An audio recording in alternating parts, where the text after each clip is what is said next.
السلام علیکم ورحمۃ اللہ وبرکاتہ۔ بسم اللہ والصلاۃ والسلام علی رسول اللہ۔ معزز سامعین، ہمارا آج کا موضوع ہے قیام اللیل۔ فرض نماز کے بعد سب سے افضل ترین نماز قیام اللیل ہے۔ یہ سنت مبارکہ ہے اور صحیح احادیث سے ثابت ہے۔ مومن کے لیے قیام اللیل باعث شرف ہے۔ عائشہ رضی اللہ تعالیٰ عنہ روایت کرتی ہیں، آپ صلی اللہ علیہ وآلہ وسلم نے ایک رات مسجد میں نماز ادا کی۔ لوگوں نے بھی آپ صلی اللہ علیہ وآلہ وسلم کے ساتھ نماز پڑھی۔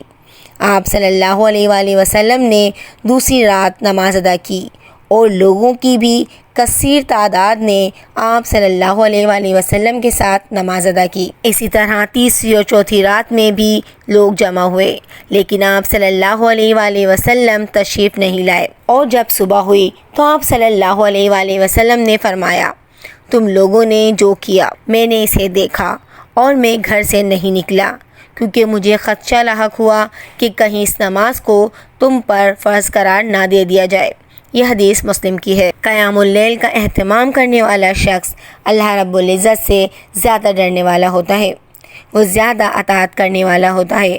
قیام اللیل کا اہتمام کرنے والا آپ صلی اللہ علیہ وآلہ وسلم کی اتباع کرنے والا ہوتا ہے، اور قیام اللیل انسان کے تمام گناہوں کو مٹا دیتی ہے اور اس کے درجات میں اضافہ ہوتا ہے۔ حدیث مبارکہ ہے، آپ صلی اللہ علیہ وآلہ وسلم رات کو 11 رکعت پڑھا کرتے تھے، ان میں سے ایک رکعت وتر ہوتی تھی، اور اس سے فارغ ہونے کے بعد آپ صلی اللہ علیہ وآلہ وسلم اپنی دائیں کروٹ پر لیٹ جاتے تھے۔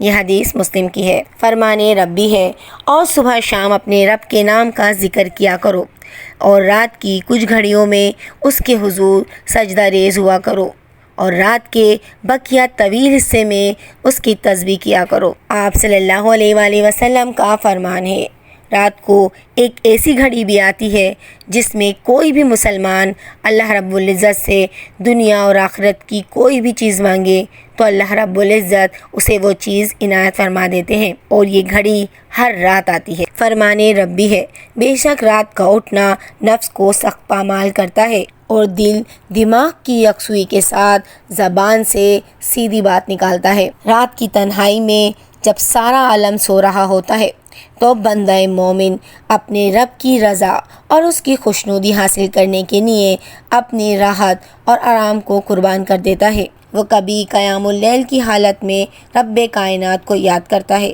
تو کبھی رکوع اور سجدے میں جا کر عاجزی اور انکساری کا اظہار کرتا ہے، اور اللہ رب العزت ایسے بندوں پر اپنی رحمت کی بارش نازل فرماتے ہیں اور انہیں اپنے مقبول بندوں میں شامل فرماتے ہیں، اور وہ بندہ مومن دن بھر نفس اور شیطان کے شر سے محفوظ رہتا ہے۔ آپ صلی اللہ علیہ وآلہ وسلم کا فرمان ہے، رات کا قیام اپنے اوپر لازم کر لو کہ وہ تم سے پہلے کے نیک لوگوں کا طریقہ ہے اور تمہارے لیے قرب الہی کا باعث ہے۔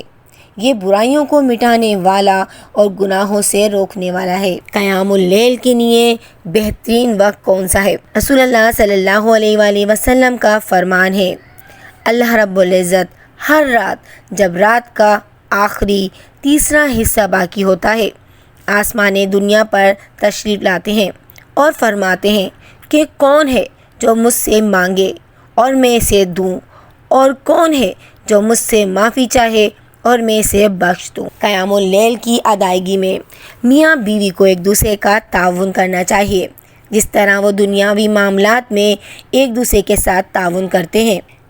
رسول اللہ صلی اللہ علیہ وآلہ وسلم کا فرمان ہے، رحم فرمائے اللہ رب العزت اس بندے پر جو رات کو اٹھ کر نماز پڑھتا ہے اور پھر اپنی بیوی کو جگاتا ہے، اور اگر وہ انکار کرے تو اس کے منہ پر پانی کے چھینٹے مارتا ہے، اور رحم فرمائے اللہ رب العزت اپنی اس بندی پر جو رات کو اٹھ کر نماز پڑھتی ہے اور اپنے شوہر کو جگاتی ہے، اگر وہ انکار کرے تو اس کے منہ پر پانی کے چھینٹے مارتی ہے۔